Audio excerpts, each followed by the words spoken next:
Welcome to episode number 79 of Success Superstars and my special guest, Nita Advani. Welcome. Thank you so much, Mark.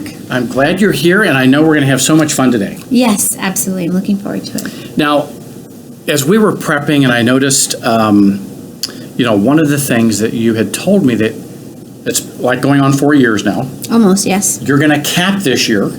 I hope so. You're on track to cap, and you're going to be at that 100%, which is pretty exciting. Exciting, yes. But one of the things you were sharing with me is that you wish you'd hired an assistant sooner. Yes. What held you back from doing that? A bit of control. I didn't really think that the amount of care I put into my clients, I was going to find in somebody that's going to be able to do the same. But you have to realize you can't be in two places at the same time. You can try, but it's not going to work. So you have to balance your career, your life, your family, everything. And that's when I said, okay, it's time for me to add somebody to my team where I can do the good stuff that I really love, which is, talking to my clients and helping them and being out in the field, where somebody can handle my paperwork for me on the back end. Right. But it took you 4 years to get there. Yes. Was that tough? Did you have to learn that the hard way? Yes, absolutely. I could have done it earlier. I should have done it earlier, but I didn't because I just felt, I can handle it. But I think I would have been a lot more productive in the last 4 years, and I'm really blessed that I have, done okay, I think. But I think I would have done even better had I hired somebody sooner. Yes. Okay, so let's backtrack because I kind of jumped right into it. That's okay. Tell us, how did you get into real estate to begin with? I mean, what was the motivation that brought you into this amazing career? I think I've always been in and out of real estate. Even before I became a licensed agent, I had bought and sold my own homes in the past. Mm-hmm. I had flipped a home in the past. And so I already kind of had my feet a bit wet anyway, and I knew that I loved it. And always worked in corporate for 15 years. I worked for some major corporations as a PepsiCo, Walt Disney World, HP. I mean, I've worked at those big names. Right. And one day, I had been talking about real estate for a long time with my husband. And we've been married now for 22 years. Congratulations. Thank you. And I had been talking about it for a long time. And he just said, why don't you just quit your corporate job and do it? And we say that all the time. Right. And you think, let me just quit my job. But I literally walked into my office. I was working out of the house. And it was a full-time job with benefits. And I walked into my boss's office and I said, I'm going to be resigning in 2 weeks. And I just did it one day. But that's how I kind of got in there, because he just said to me, it was actually my husband who just said to me, he said, I don't know how long we're going to live. Why don't you just live what you've always been dreaming about doing? So just do it. Wow. So he motivated you to take that step. Yeah. Were you afraid? Absolutely. I was very afraid. And how did you, even though you were afraid, you worked through it? Yes. What were the keys of working through that fear?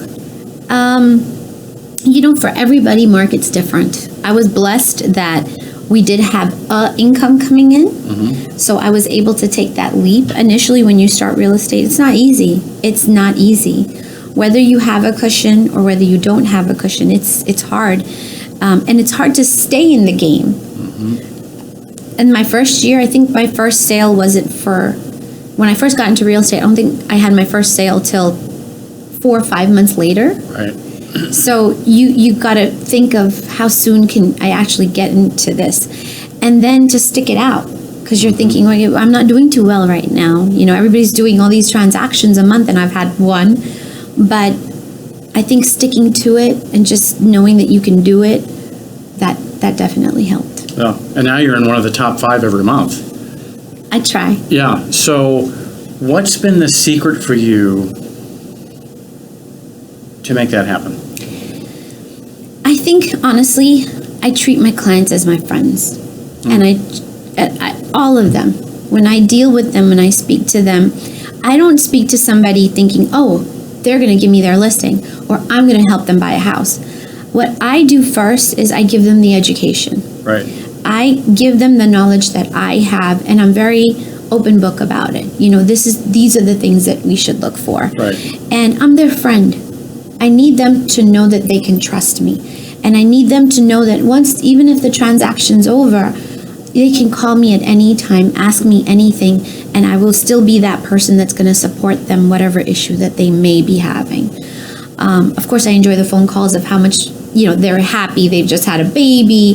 Right. They've had a second baby and things like that. So I think treating your clients as friends is the key, and not treat them as your clients. Right.